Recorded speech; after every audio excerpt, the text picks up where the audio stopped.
10 સપ્ટેમ્બરની છે 2016ની અને હું આજે ફરિયાદ કરવા આવી છું. જગત પાનદાસ શાસ્ત્રી સામે ફરિયાદ કરવા આવી છું. વાળી સ્વામીના મંદિરમાં કોઠારી હતા. શું બનાવ બન્યો હતો તમારી સાથે? બળાત્કારનો. શું બનાવ બનવામાં આવ્યો હતો? બળાત્કારનો. કેવી રીતે તમારા સેકન્ડમાં તમને લીધા તમે શું કર્યું? કેટલા સંપર્કમાં આવ્યા હતા તમે? ફોનના માધ્યમથી.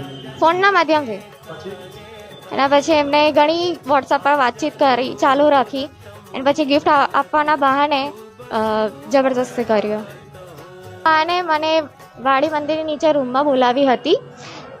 ત્યારબાદ ત્યાં એમને જબરદસ્તી કર્યું. એના પછી એમને ઘણો ધમકીઓ આપી હતી કે તું કોઈને કહીશ તો હું દવા પી લઈશ, તારા પરિવારને જાનથી મારી નાખીશ, એવી ધમકી આપતા હતા. અને સ્વામીનું ગ્રુપ છે એમાં ગ્રુપ વિડીયો કોલ કરાવતા હતા. નૂડ ફોટો મોકલવાના અને વિડીયો કોલ પર ગંદી બતાવવાનું.